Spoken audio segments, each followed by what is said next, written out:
Hi, everybody. Hope you're all ready for another day of learning. It's good to see you all. How are we doing?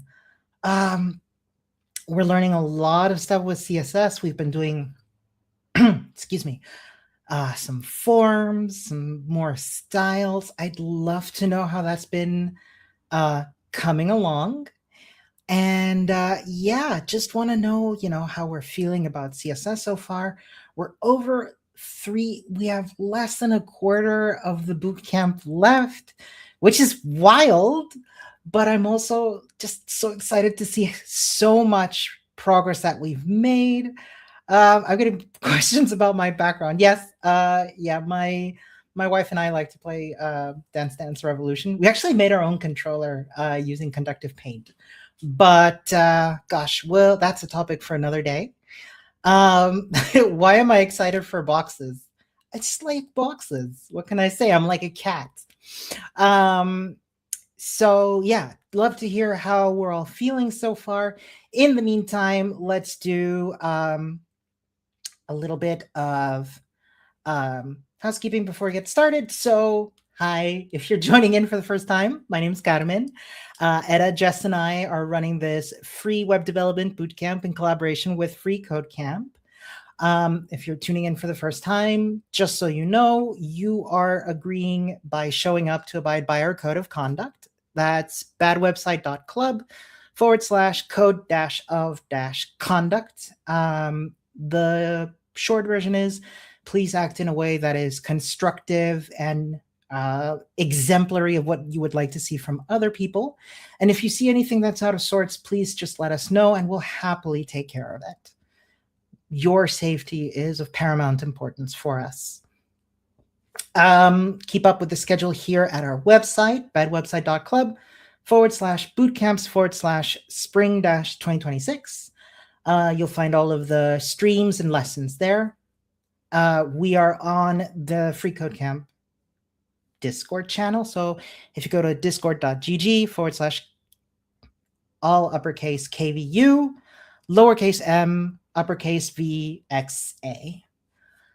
I encourage you all to join in, ask questions, answer questions. There was actually somebody in yesterday asking questions, and I don't want to be the disappointed Tia Carmen. I don't want to be disappointed Aunt Carmen, but I didn't see a lot of participation from other learners, so I hope we can collaborate a little bit more in the future.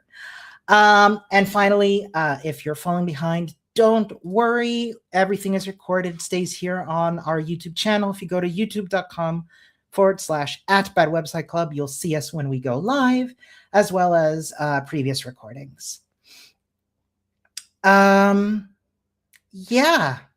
So let's hop right in and do a little bit of the CSS box model, which, yes, I have been going on a lot about, and I'm so excited to talk about today, just because I don't know, I love CSS. I don't think that's a secret, and I find it such an interesting and powerful tool for doing programming. And in case you haven't heard it before, in case you haven't heard me ramble about this before, actually, CSS is a fully Turing complete programming language, which means it can be used just like any other programming language.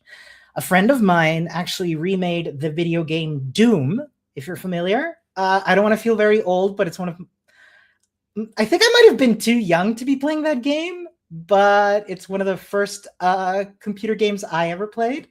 And well, anyway, this friend of mine remade it completely in CSS, and it's even multiplayer. So that's wild.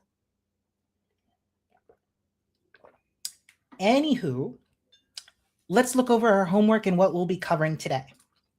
So lots of reading that was due for today. We'll be covering overflow. We'll be covering the CSS transform property, the box model itself, which I'm so excited about, margin collapsing, the difference between content box and border box. Excuse me, Mr. Mike. I'm so sorry, folks. I hope that wasn't loud for y'all. I need to get a new microphone stand. Where were we? The difference between content box and border box. what is CSS reset?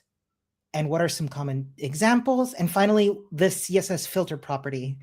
Folks are asking, how does it work? How does Doom for CSS work? I'm going to be honest, I have no idea. I haven't tried it yet. I'm really excited to, though. You're not late, Eduardo. Good to see you. We are just about to hop in and start talking about overflow. And essentially what overflow involves is how CSS handles when something overflows out of the div it's inside. So just gonna refresh here so we can have a look right away. And okay, so my microphone is not playing nice today. Sorry, folks. I hope it's not annoying. I'm just gonna move it a little bit. I need to buy a new microphone stand. I hope you all don't mind bearing with me for 1 second. Okay, you gonna be good? Y'all can still hear me, right? Yeah. Thanks, Edda. Yes. So yeah, exactly. So the CSS overflow concept allows us to dictate how how content inside an HTML element should behave if it overflows out of the div it's inside. So let's take a look here. We have a div with 5 paragraphs inside it. Now, in our preview here, we only see 2 paragraphs. Let's take a look at what's going on in the CSS. So its height, it's set to 200 pixels, which is this much. Actually, let me do something here. Background color. This will help us illustrate it a little better. Cyan. Excellent. Now, because the div's height is rigidly set to 200 pixels, any paragraphs that go outside of it are not seen. We've done this by using the overflow Y property in CSS and set it to hidden. That means that any content outside of the div is hidden. So what is it by default? Let me delete that line. Now check it out. Everything that's cyan, everything that's blue, is the div itself. But by default, if there's more if there's more content inside the div than its height dictates, then it's going to overflow out. We can literally see it here. So what CSS allows us to do is control how that overflow works. So we're saying here, no, just 200 pixels. Pardon me, hidden. So anything below, anything that's outside of those 200 pixel height, hide it. Other properties exist for this, and you've actually probably seen this a lot in different contexts. I'll get to your question in a sec, Mika and Spell. So this div has a height set to 200 pixels, and the overflow Y set to scroll. Let's set our background color to cyan once again. If I could spell correctly. So now we see a scroll bar. It's because we can scroll, which is wonderful. By the way, this applies to overflow X as well, which you can see a scroll bar did show up. However, we can't scroll sideways. That's because we haven't set a width, which I'll set to 100 pixels. I answered your question. That's great. 100 pixels. Now, notice the text doesn't overflow because text elements are smart enough to contract themselves. Sorry, that was not a very pleasant sound effect. But, what if a word is really long? Let me do like 30 lorems here. So this is a bit of a side note, but I think it's good to be familiar with. Let me go back for a minute. So by default, text elements in CSS will contract themselves horizontally to fit into their div, right? To fit into their parent element. So if I make this, say, I don't know, 10 pixels, way too narrow. If I make it 200, we'll see that it's this much. If I make it 300, 400. Notice how it's getting wider and wider, so that the paragraphs can fit. But what happens when a word is longer? Let's go back to lorem. So you can see here, now the scroll bar appears to fit that really long word. So that's essentially overflow. So let's do some Q&A. What does overflow refer to in CSS? When an element is positioned outside its parent container, when the content exceeds the side of its containing element, when there are too many elements on a page, when CSS styles conflict with one another. What do we think?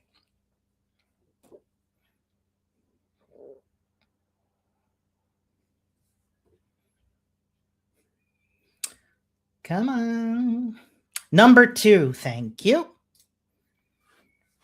Fantastic. Which CSS property is used to control vertical overflow specifically? Overflow,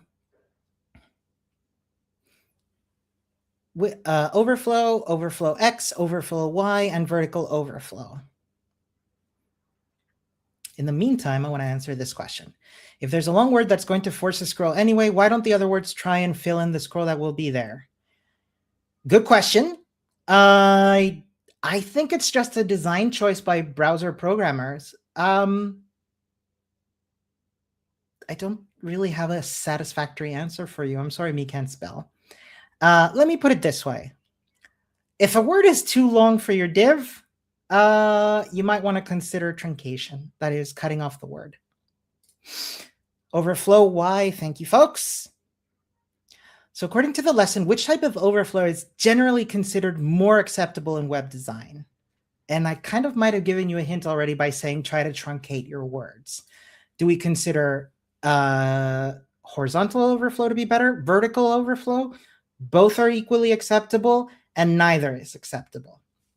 And I'll give you all a hint as to what the answer is.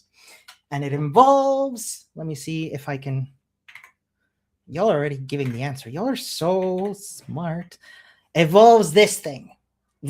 Where's the scroll wheel? There's the scroll wheel. Vertical overflow is better.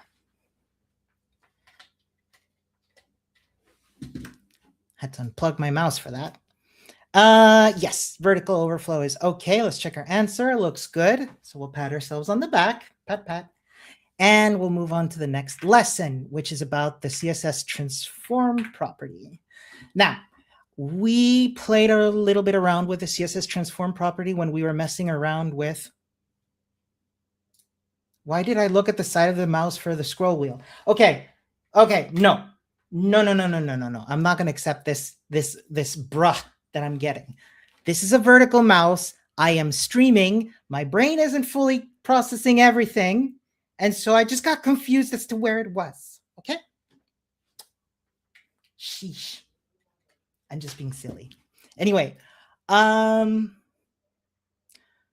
there an equation you can use to avoid overflow to begin with? Can you elaborate? I'm not sure what you're referring to. Great question, though.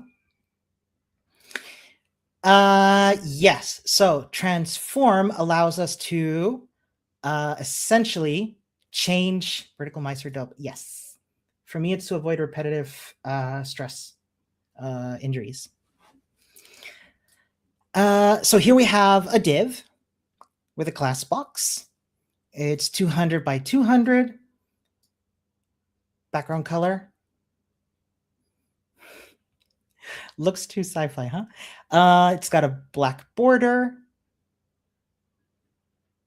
And the transform property allows us to manipulate the look of an element. So for example, the translate property of the transform property, let me rephrase that. We can use the translate function to move an element. So I can use this. Me can spell. I use it for games. It's great.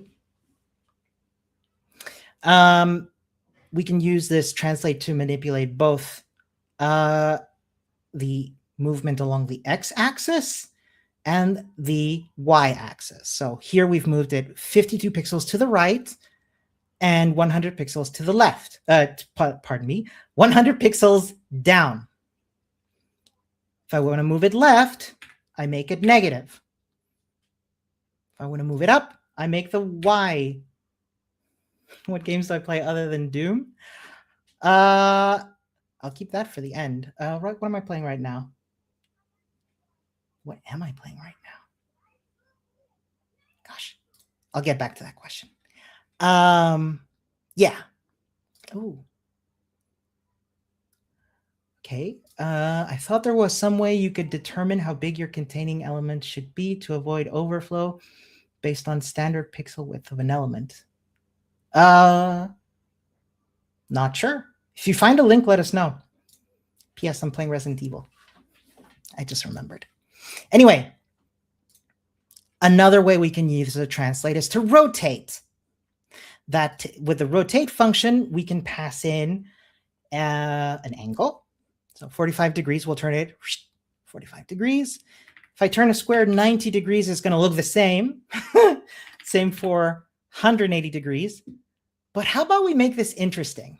How about instead of background color, we make this a linear. I cannot believe I'm going to try and write this from memory. Linear dash gradient to right, red, blue. Did I get this right? Oh my gosh, I cannot believe I wrote a gradient from memory. Anyway, so by default, this looks like this. If I rotate it 90 degrees, now it's from top to bottom. 180 degrees will be from red to blue, blue to red. 270, 45, and so on and so forth. Scale allows us to change the size. So this div is now 1.5 times bigger along the x-axis and twice as big along the y-axis, meaning, okay, that's really, really big. Hang on a minute. Let me get rid of this margin. I need more space, y'all. Okay, so that's, yeah, so check it out. Now it's a rectangle because it's 1.5 times bigger along the x-axis and twice as big down.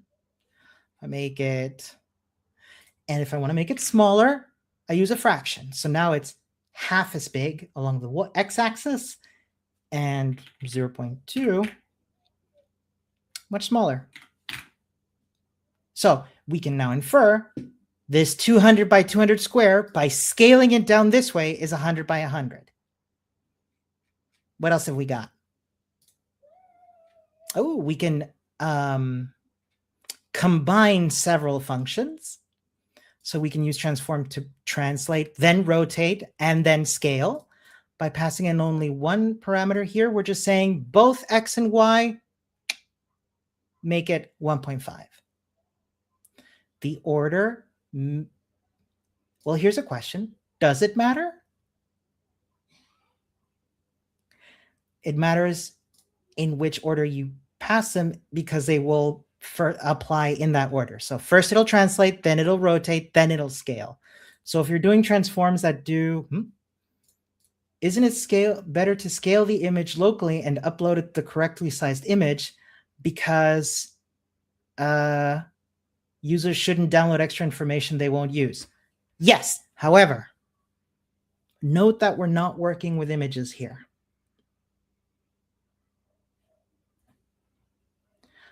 Furthermore,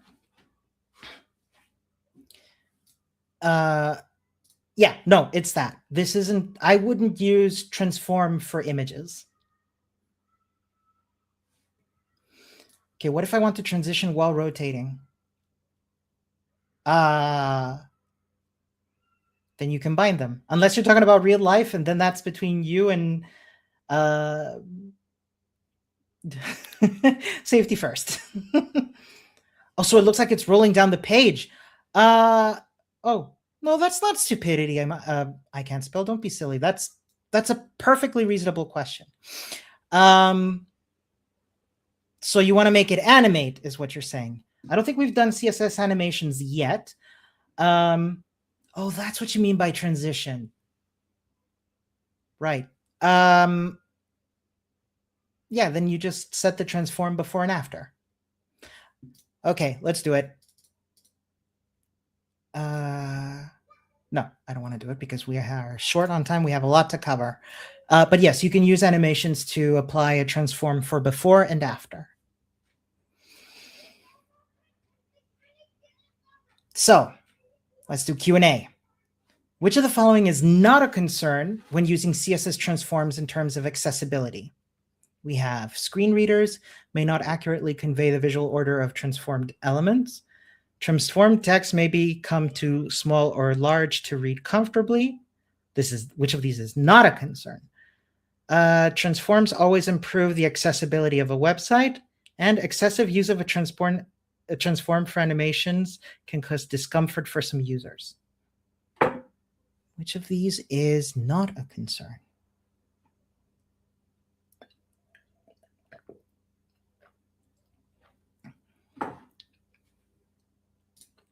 This one's hard, in my opinion. But what do we think? People are saying number 3. What potential issue should you be aware of when using 3D transforms? 3D transforms can always cause websites to load slower. Not all users perceive depth in the same way, which may affect comprehension. 3D transforms are not supported by most modern browsers, and 3D transforms automatically make text unreadable.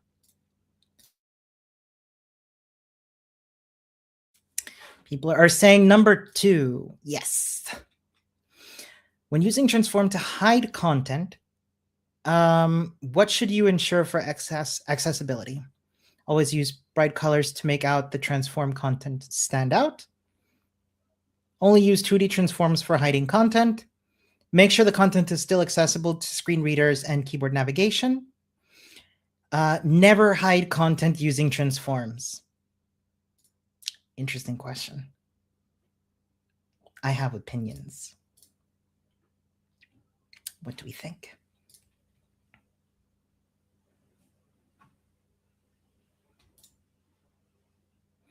Make sure the content is still accessible to screen readers and keyboard navigation. I think it's 4. Like my heart says 4. Let's see what FreeCodeCamp thinks. No, think about how hidden content should behave for users who can't see the visual information. Then maybe Mika and Spell, you were right. And you were. Pat, let me take a look at that again.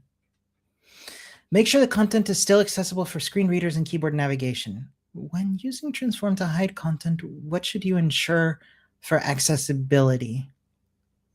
Make sure the content is still accessible for screen. 4 sounded like a security concern. Yeah, I don't know. If you're hiding stuff, kind of feels like shouldn't be there in the first place. I don't know. Maybe I'm not thinking of this in a very in-depth way. In any case, let's move on to the next one. Yes, and now comes my favorite, the box model. So let me just bring up, what shall I do here? Do we have, nope. So let me just bring up what was that HTML editor? This time I'm going to remember it, Edda. htmleditor.gitlab.io. Cool. Let's have the ARIA invisible. What's the question? So this time I am going to put my dev tools here on the right. And yes, let's put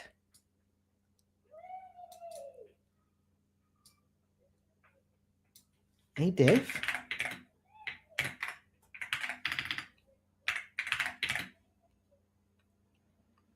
in here, and we shall make that div be 200 pixels, width 200 pixels, not 2000, 200. Of course, we can't see it because it doesn't have a color, so I'll give it a background color of cyan. Fabulous. Let's inspect it. Now, this is our box model. It's made up of 4 parts. Every element has a box that conforms to the box model. Every element has a margin, a border, some padding, and its content. I'm going to choose a different color. Let's go with gray. So back to our div. Great. So right now, this div is 200 by 200 pixels. If I give it a border of 2 pixels, solid black, that's barely visible. Let's make it 5 pixels solid black. Let's inspect it again. Content is 200 by 200. The border is 5 by 5. So in total, this element is 210 by 210 pixels, right? Because 5 plus 200 plus 5 is 210. Now let's add some padding. 20 pixels. But I want to try something different now. And I'm going to put in a P element that says hi. Nothing earth-shattering here. There's a little P element that says hi in it. Oh, wait, I can't. I misspelled that. Fabulous. Let's go back here. Okay. So the content of our div is 200 by 200. Its padding, which we see highlighted here as green, is 20 by 20. The border is 5 by 5, and there's no margin. So let's add a margin. Let's make it 50 pixels. We'll inspect it once again. So 200 by 200, padding. And notice that as I hover over each part of the box model, it gets highlighted here. I find this super helpful. And we can see the margin here highlighted. So what's the question here? What happens to content around a container when a container is scaled or moved? Are they covered up or do they move? Great question. Let's find out. Transform, translate, -50 pixels by 0 pixels. Watch what happened. Hold on, bring my box model back up. Yes, yes, yes, yes, yes, look. Oh, no, don't worry, I got that. Yeah, see, so I moved it 50 pixels to the left. The margin is now like encroaching on my editor, but the content moved with it. That's because we are transforming the entire div itself. What do I mean? Let's rotate it. And 45 degrees. Look at the word hi. Rotating.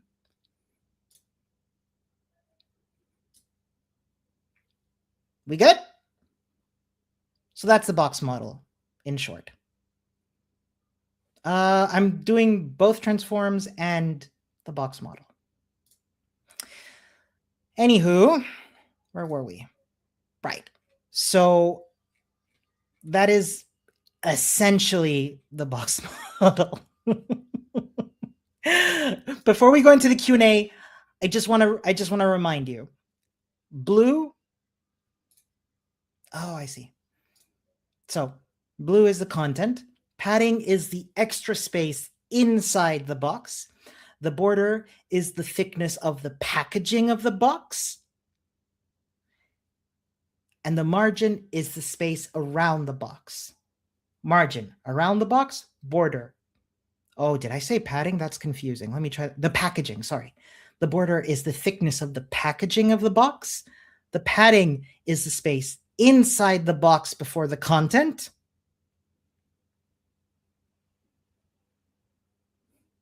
And the content itself has its height. Russian nesting dolls. I love a Matryoshka doll. So, that said, which component of the CSS box model defines space between the content area and the border? Is it margin, padding, content, or border? What do we think? Oh, that was quick. Padding, yes. So padding is bubble wrap. Yes, yes, I love that. Or what is it called? Packing peanuts. Is it true that packing peanuts and those like puffy snacks are made of the same stuff? I heard that once. Which component of the CSS box model specifies the space outside of the border of an element? The space outside of the border. Margin, padding, content, or border. Clearly not border, so what do we think? Oh, folks are already saying it. It's margin, correct. Next up, which component of the CSS box model creates a visible outline around an element? What do we think?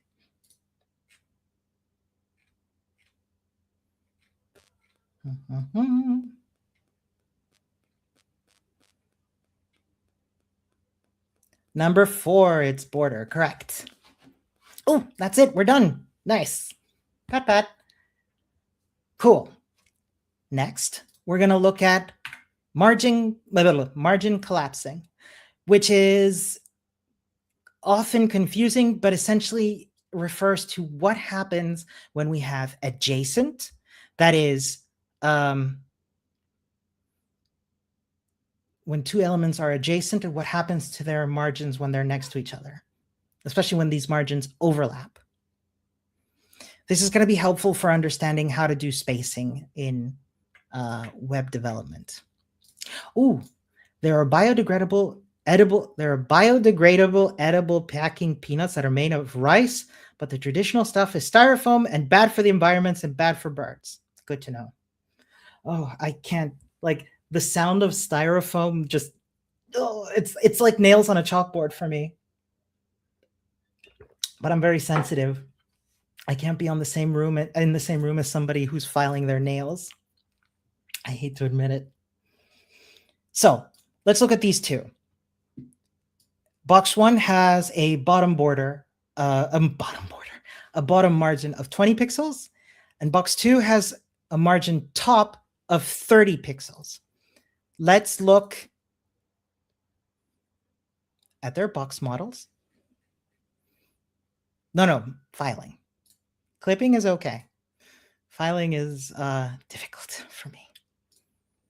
So for box 1, we have a bottom border of 20 pixels. Let's look at box 2, which has an upper border of 30 pixels.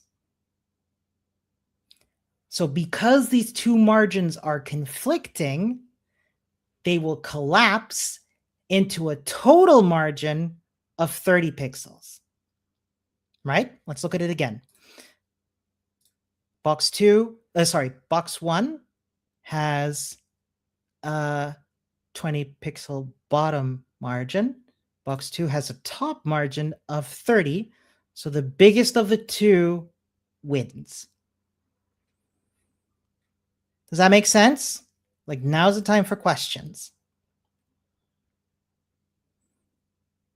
This also happens between parent and child elements. Let's look here. We have a div with the class parent and a div with the class child. Parent margin The parent element has a top margin of 40, and the child element has a top margin of 30. If we scroll down here, let's have a look. This is going to be a little trickier to figure out, but okay. So the child element has a top margin of 30 pixels. The parent element has a top margin of 40 pixels. So in total, this adds up to prioritize the 40 pixel margin. This only happens when there's no border, padding, or content in the parent element.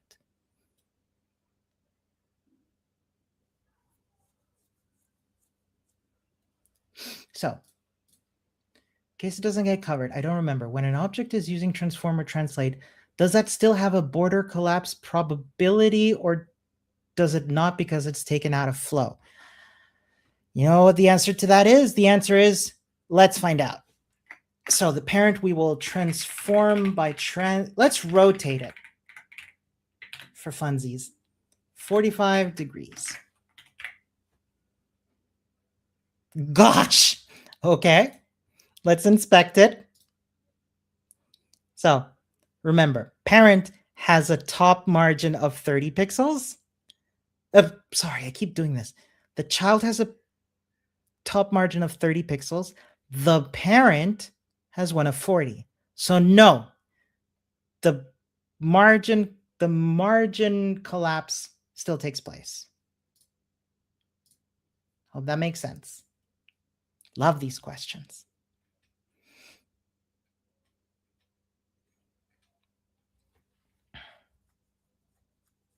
So here we're going to see that if an element has no content, padding, or border, its top and bottom margins will collapse into a single margin. Let's see what this means.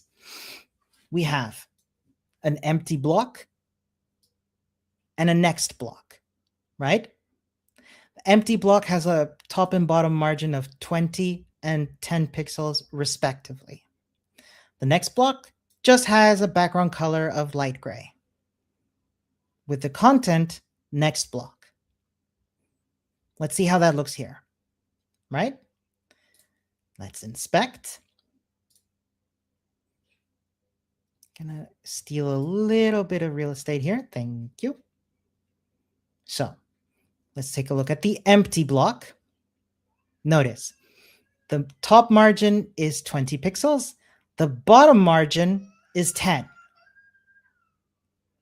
And because of margin collapse, the bottom margin collapses into the next block, right? If the element has no content, padding, or border, they will collapse into a single margin. Take a look at it again.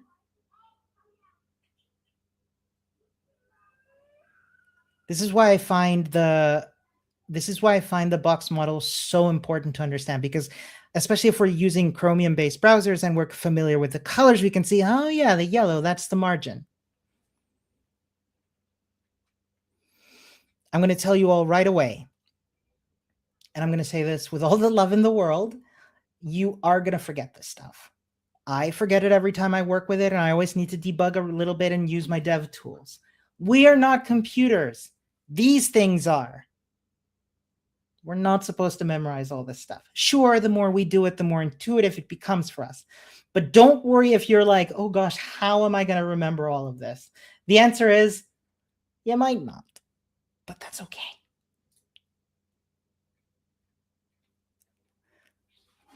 Below, we're going to see how to prevent margin collapse using padding. So 40 pixel top margin, 30 pixel bottom margin, and a top padding of 1 pixel. Do you know what? I'm going to be annoying and make it 10 because I want to see it better. Let's go down here. So check this out. Let's inspect our elements. Cool. So,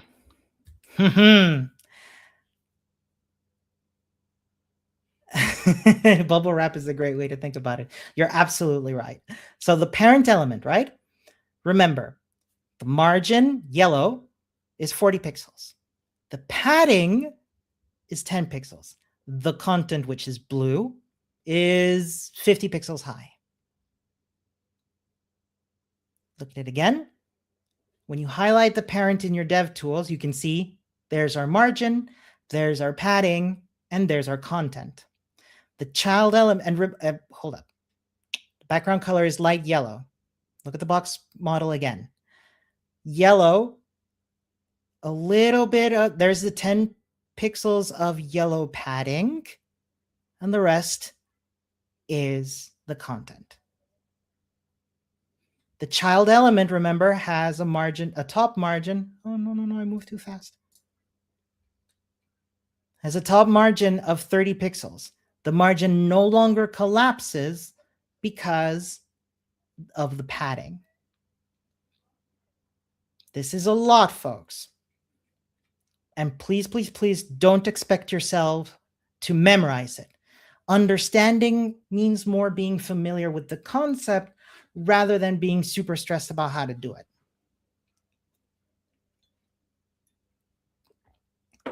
But it is going to help you a lot. So let's do some Q&A. So in which direction does margin collapsing occur? Horizontal margins only, vertical margins only, both horizontal and vertical margins, or diagonal margins? What do we think?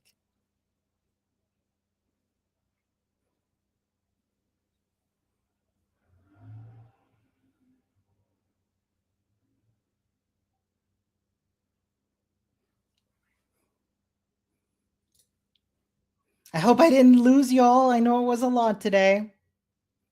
So, people are saying vertical. Very good. What happens when two adjacent elements have different margin values? The margins add up. The smaller margin is used. The larger margin is used, or the average of two margins is used. I have said margin so much today, it's starting to lose all meaning for me.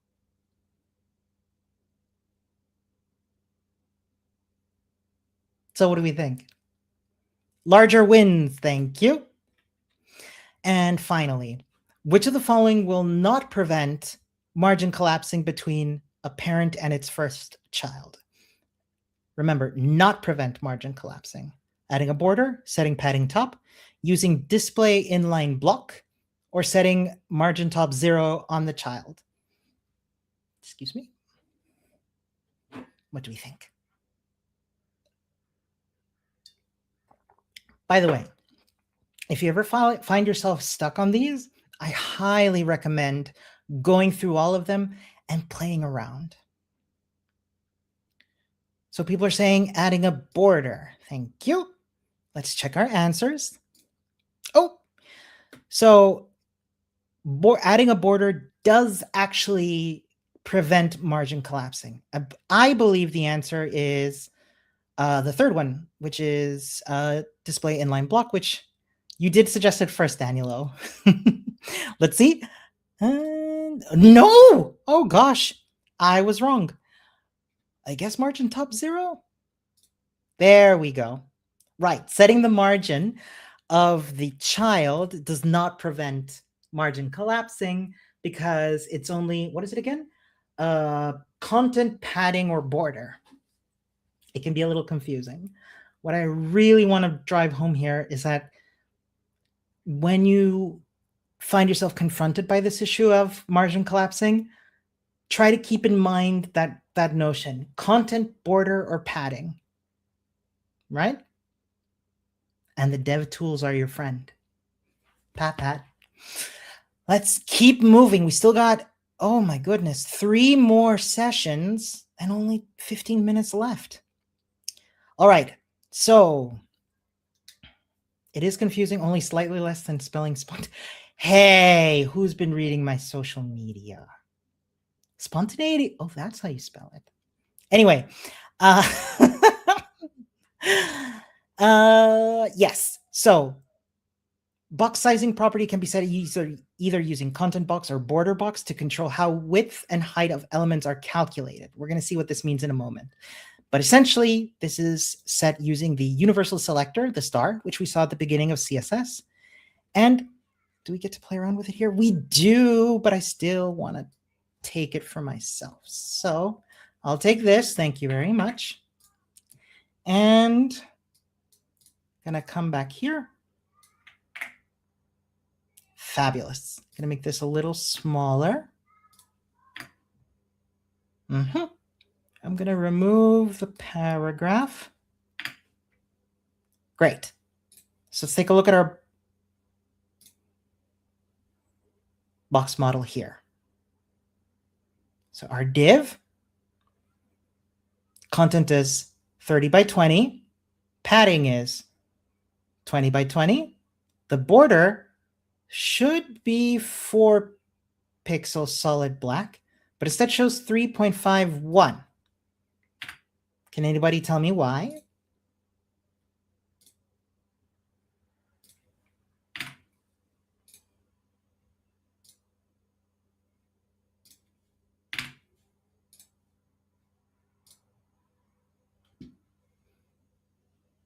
In the meantime, I would like to bring up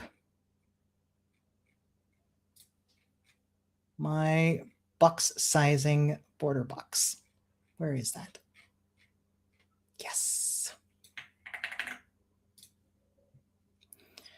Now let's see what happens when I plug this into my CSS.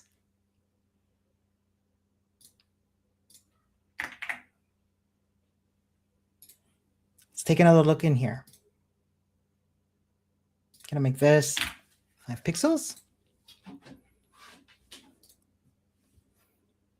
Now let's take a look at what we have. So the border is 5 by 5.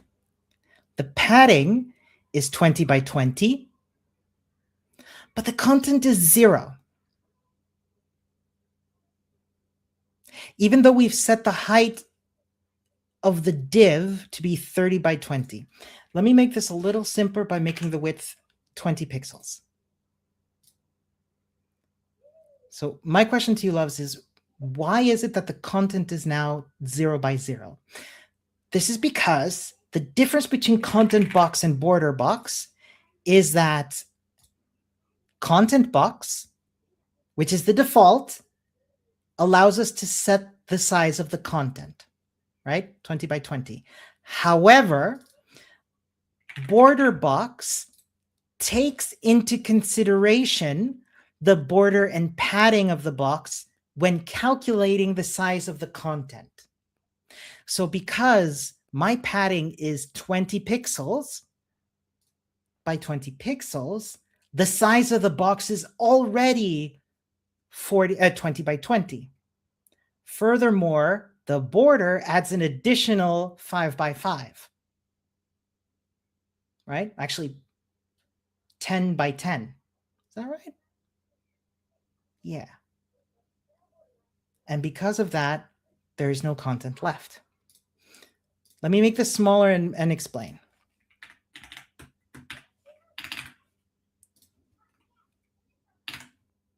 Okay. Okay, that's a bit small. Let me readjust my size. Cool. Actually, I'm going to stick to 5 by 5 here. Bear with me. Okay, look at this example here. The border is 5 plus 5. Sorry, the size of this element. 5 plus 5 is 10. 5 plus 5 is 20. 10 plus 10. Yeah, it's 20 in total. So this box is 20 by 20. Because the sizes of the border and the padding are taken into consideration for the content, there's no content left. However, as Mekanspell said, if I set a larger width and height, we could see the content. Correct. So let's make this 50 by 50. Before I examine it, I saw your question, Geddes Davis. Sorry, I'm not sure how to pronounce your name. I will answer it in a minute. Before I take a look at this, can anybody tell me, can any math geniuses who are better at this than I am, tell me, how big will the content be?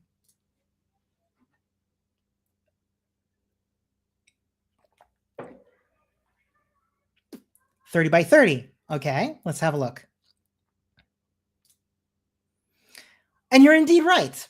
Why? Because the border and padding are already 20 by 20. That gives us 30 pixels of space. Let's do one more thing just to be silly. Bring this back to content box. The box is bigger because the 50 by 50 is reserved for the content. Now remember, by default, let me rephrase. Content box is the default. Check it out. If I remove this, nothing changes. Content box is the default. Border box we can set to do that. Question you might be wondering is why? And that's just depending on how you want to calculate the size of your elements. I myself tend to prefer content box, and that's why it's the default, but it's really your mileage may vary. So I'm just going to skip all the way down here. Which of the following is the default value for the box sizing property in most browsers? Content box, border box, padding box, margin box. In the meantime, I'll answer your question. Can we set the margin collapse default and decide which margin we want to win out? I'm going to be honest, I don't know off the top of my head, but it might be a good search engine search. Oh, we're already getting the answer. Number 1. Fantastic. Thank you. Which is the primary advantage of using border box for creating responsive layouts? Responsive layouts, if we're not familiar yet, is layouts that respond to the size of your viewport. The viewport not being the size of your screen, but how big your window is, which in mobile phones is the whole screen.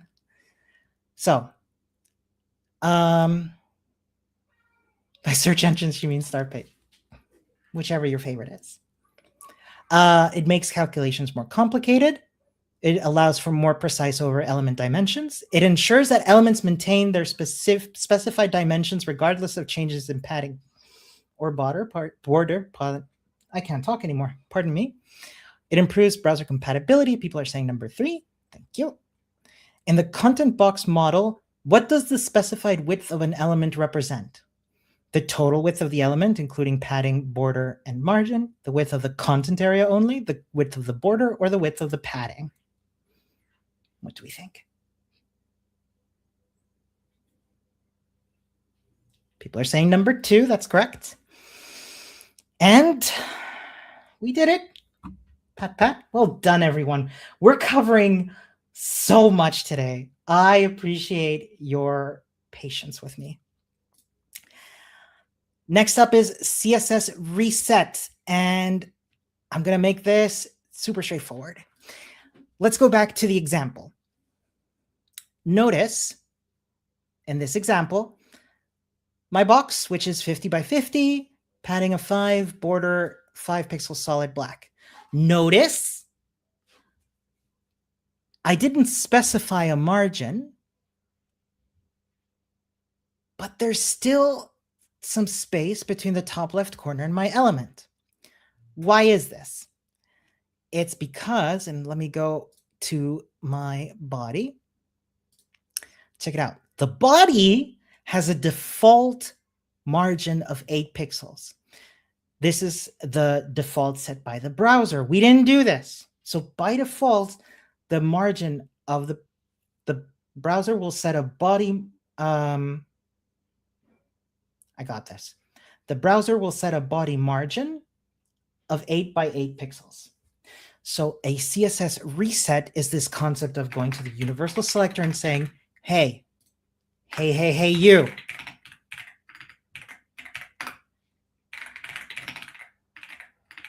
No padding, no margin. As Lucy Pith says, default browser. That is correct. Fun fact, by the way, you can set your margin and padding to be 0. Now, I have a little annoying question for the chat. Why is it okay for me not to specify a unit for the margin and padding when using 0?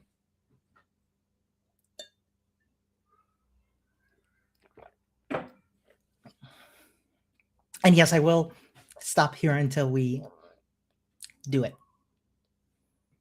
Why is it okay for me not to use a unit here?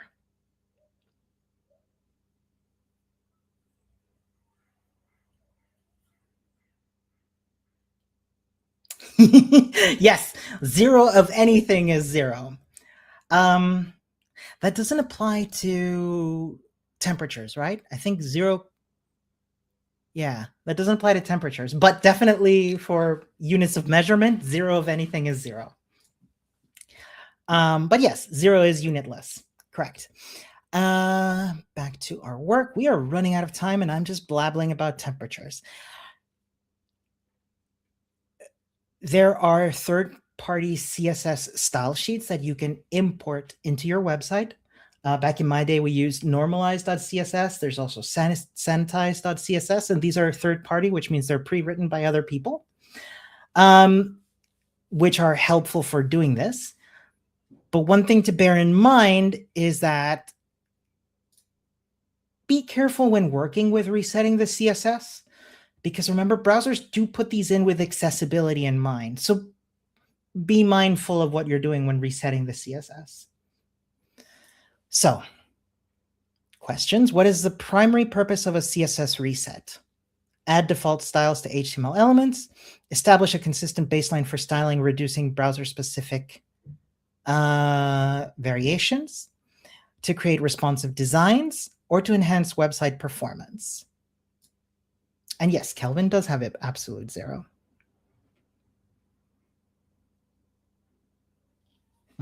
Number 2. Correct. Which of the following is a popular third-party browser reset? Normalized CSS, reset CSS, skeleton CSS, or foundation CSS?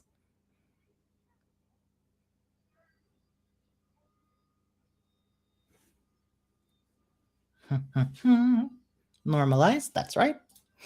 And what is the main advantage of using a custom CSS reset over a third-party CSS reset? More flexibility and control over the styles, improved browser compatibility, simpler implementation, or faster loading times?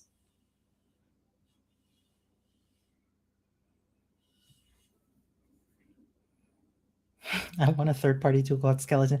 I do think there is a Skeleton CSS. I think it's like a framework for similar to Bootstrap or Tailwind. I could be wrong. More flexibility. That is correct. Cool. Well done, everyone. Pat, pat. And we got just one more for today. One more, and then I'll let you all go. Our last unit for today is the filter property, which, similar to transform, allows us to utilize functions to apply graphical filters, like effects, that's the term, onto websites. So let me show you what I mean. Just make this a tiny bit smaller. So here we have a picture of a cat. And in the CSS, we're applying a 2-pixel blur. So filter is the property, the function is called blur, and we're applying a 2-pixel blur. I don't know why it's pixels. I think, does it say? The amount is specified in pixels and represents the radius of the blur. Radius, math. I'll be honest, I don't really know why it's in pixels, but I do know the bigger the value, the blurrier it gets. So 2 pixels, 4 pixels, 6, 8. See, if I make it 0, there's none. If I make it negative, that makes sense. Nothing happens. But yeah, we can apply blur, and there's a whole bunch of other ones, like brightness. We can make it 150% as bright. So 100% brightness is regular. 10% makes it, wow, that's not very.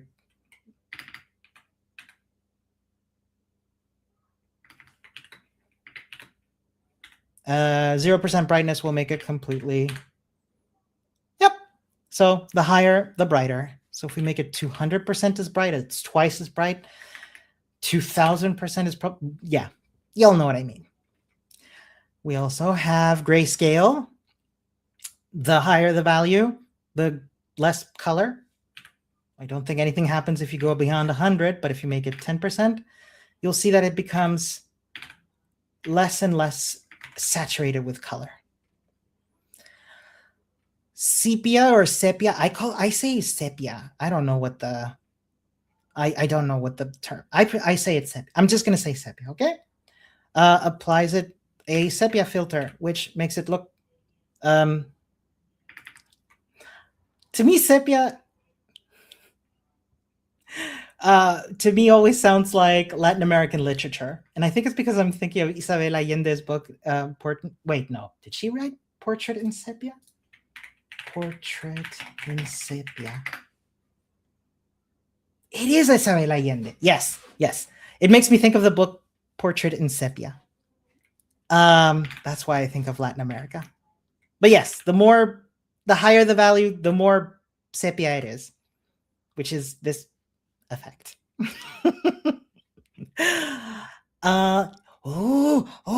Cool. Hue rotate. Now, let's remember when we were doing HSL on Monday. The first value, the hue, is the value, the angle along the color wheel. So we can rotate this to become 10% that, 20, 30, 40, 50, 60, 70, 100 degrees, 180 degrees. I could be wrong, but that should invert the colors. Right? That makes sense. Edda, what do you think? Does it invert the colors? I think so. It would make sense. 270 degrees. And if we make it 360, it's back to the original hue. I think it goes around the color wheel. Right. But if I rotate the colors 180 degrees, actually, why am I doing this when I could just try it out? This makes a lot more sense. So, div. Let's put a div in here. And let's make this div background color red. Width 100 pixels. Height 100 pixels. Cool.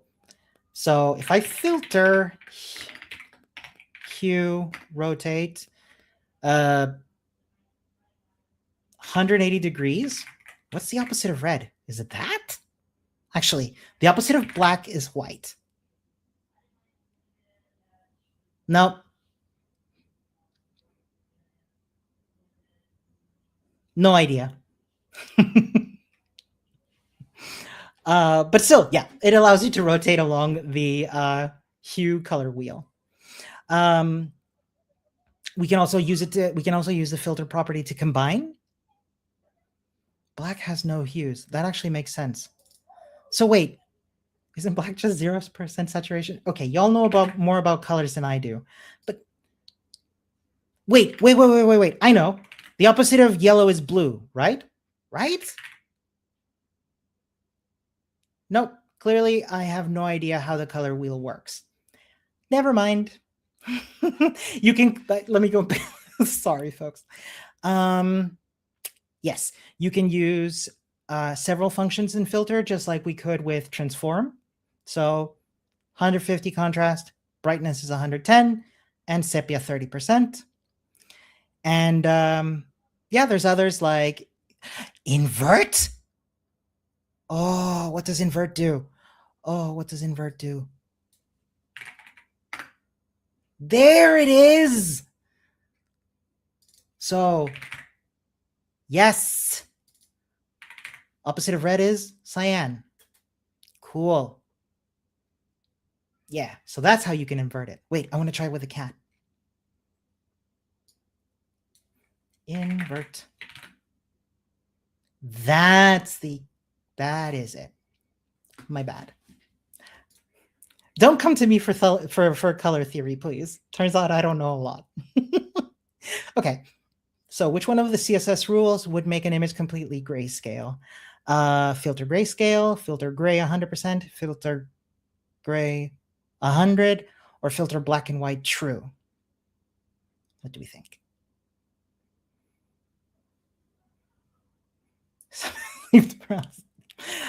Yes, it's number 1.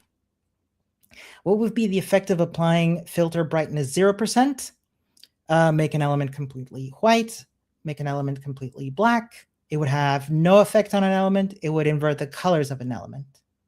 Well, I know which one of these it's not.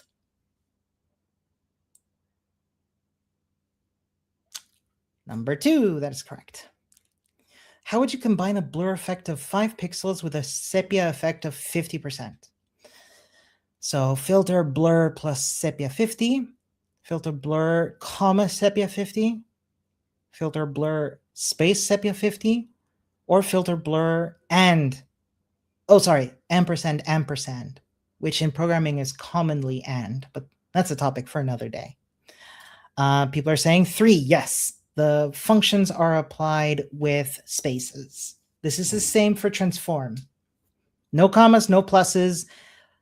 Wait, 2 or 3? No.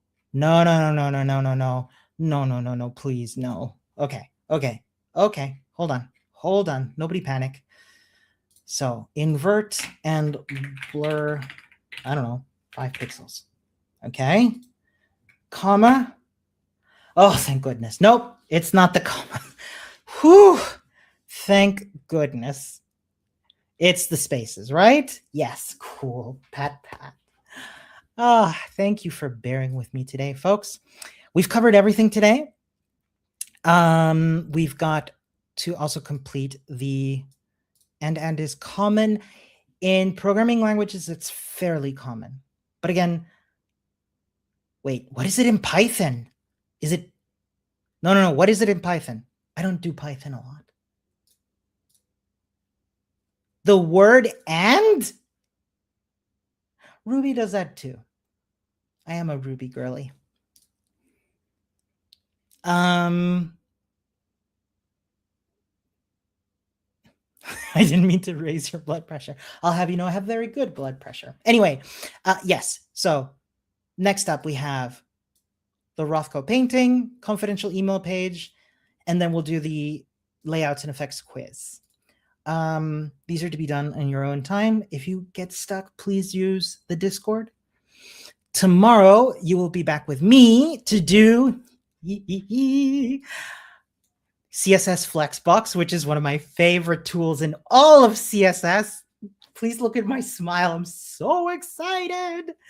And we'll do like some common CSS Flex properties. Lots of homework to also do on the side. If you have questions about those, bring those tomorrow. Remember, if you're catching this and it's not live for and at a later date, don't worry, everything is recorded. Just head over to Discord. We're gonna be doing Flexbox. I'm so excited. Yeah, that's it for today, folks. Cannot wait for tomorrow. As always, we're doing a lot. Don't get discouraged. If you have any questions, this is what these live sessions are for. And if not, remember, you can also ask them in Discord, and please also answer them in Discord. And also be sure to answer them in Discord. This is the best way to learn. One of the best ways to learn is by teaching. There's no more questions for today. I'm gonna let you all go. It's 10 minutes over time. Sorry. I wish you all the best, friends, and I'll see you tomorrow. Until then, bye for now.